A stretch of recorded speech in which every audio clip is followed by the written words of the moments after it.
మంచి సినిమా కథ రాశానన్నా. ఏంది రవి? సినిమాకి మంచి కథ రాశానన్నా. Oh very good very good. Balayya Babu ఉన్నారు కదా, బాలయ్య బాబు, బాలయ్య బాబుతో హీరోగా. ఆహా, బాలయ్య బాబు హీరోనా? మీరే నువ్వు వెళ్ళి అడుగుతావా? మీరే చెప్పాలన్నోయ్. అబ్బో, బాలయ్య బాబు గారిని ఒప్పించే బాధ్యత నీది. బాధ్యత నాదా? నీది. నిర్మాత ఏమో మీరు, నేను నిర్మాత. డైరెక్టర్ ఏమో, నిర్మాత అంటే కోట్లు కోట్లు పెట్టాలా? డబ్బులు పెట్టేది. అబ్బో, డైరెక్షన్ నాది. అబ్బా, డైరెక్షన్ నీది. ఇంకేమి ఉంటుందయ్యా? మాటలు, పాటలు, స్క్రీన్ ప్లే, డైలాగులు, లిరిక్స్ అన్ని నేనే. అంతే. మాటలు నువ్వే, పాటలు నేనే, కథలు నువ్వే, కథ నేనే, నిర్మాత నువ్వు. ఇది కష్టం. కానీ బాలయ్య బాబు గారు షూటింగ్ లో చాలా బిజీగా ఉన్నారు. నువ్వేమనుకోబాకు తమ్ముడు. అన్నా చూడు, బాలయ్య బాబు కష్టం అంటున్నావు.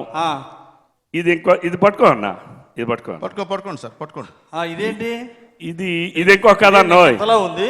ఇది ఇంకో కథ అన్నా. ఏం కథ? ఎవరికి? మన పవన్ కళ్యాణ్ గారు ఉన్నారు కదా. పవన్ కళ్యాణ్ గారికి? అవునన్నా. నీ స్క్రిప్ట్? అవునన్నా. నీ డైరెక్షన్? అవునన్నా. నేను ఇంత ముందు సినిమా తీసానన్నోయ్. నేనేం చేయాలి? ఇంకా అది రిలీజ్ అవ్వలేదు. ఆ సినిమా ఇంక రిలీజ్ అవ్వలేదు, ఆ లోపలే ఉంది. ఓహో, మీరు ప్రొడ్యూసర్ అన్నా. ఇప్పుడు నేనేం చేయాలి? నువ్వు నిర్మాతవి. పవన్ కళ్యాణ్ గారిని ఎలా అయినా ఒప్పించి నేను ఒప్పించాలి. మీరు ఒప్పించాలి. పవన్ కళ్యాణ్ గారు అరే ఉప ముఖ్యమంత్రిగా బిజీగా ఉంటే ఈ షూటింగ్ లో కుదిరిద్ది. అందులో నీ డైరెక్షన్, నీ స్క్రిప్ట్ అంటే ఇది ఏమైనా అయ్యే పనేనా? డైరెక్షన్ తమ్ముడు, ఇది నా వల్ల కాదు. అబద్ధాలు చెప్పడం, మాయమాటలు చెప్పడం నా చేత కాదు. ఇది నేను చేయలేను. పవన్ కళ్యాణ్ గారు బిజీగా ఉన్నారు, గామాలు తిరిగి బాగా అభివృద్ధి చేస్తున్నారు. ఇది మాత్రం నేను అడగలేను. అది కదన్నా, ఇది చేయలేవా? ఇది చేయలేను. సరే, నేను ఇంకో కథ రాశానన్నా. అందులో బాలయ్య బాబుతోనేమో ఈసారి ప్రభాస్ కాదన్నావు. బాలయ్య బాబుతో కుదరదన్నావు. అవును. పవన్ కళ్యాణ్ గారితో కుదరదన్నావు. అవును. ప్రభాస్తో అంటే వీలవదు అంటున్నావు. అవును. ఈసారి నువ్వే హీరో అన్నా. Super sir, super super. ఇది కరెక్ట్, ఇది కరెక్ట్, ఇది కరెక్ట్. ఒరే వెంకటేష్, నన్ను ఉంచాలనుకున్నావా, పంపిద్దాం అనుకుంటున్నావా? పైకి సార్, పైకి.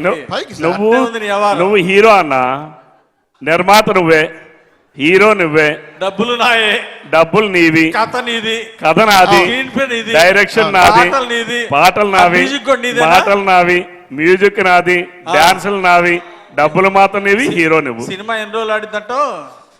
తప్పనిసరిగా 200 రోజులు ఆడుతుంది అన్న. 2 గంటలు కూడా ఆడదయ్యా. రేపు మళ్ళీ మీ ఎలక్షన్ కి డబ్బులు వస్తాయన్నా. ఇన్ని డబ్బులు వస్తాయి. మాట తమ్ముడు రవి, చంద్రబాబు గారి పాలనలో ఆయన నిద్రపాడు, మమ్మల్ని నిద్రపోని. ఇట్లా మళ్ళీ కొత్త ఉద్యోగం ఎందుకులే? సినిమాలు, ఈ డైరెక్షన్, అది కాదన్నా. ఈ నిర్మాత ఉద్యోగం నాకు వద్దు. కానీ రవి, నీకు దండం పెడతా. కానీ నువ్వు నిష్ఠూరాలు ఆడబాక అన్నా. నువ్వు ఎలక్షన్ ముందు ఏం చెప్పావు? ఎలక్షన్ ముందు ఏం చెప్పావు అన్నా? చెప్పాను, అర్ధరాత్రి నా తలుపు తట్టు అన్నావు. తలుపు తట్ట ఏ పని మీద వచ్చినా పని చేస్తానన్నావు. చెప్పావు. అంటే పని చెప్పా. ఇది చెప్పానా నేను?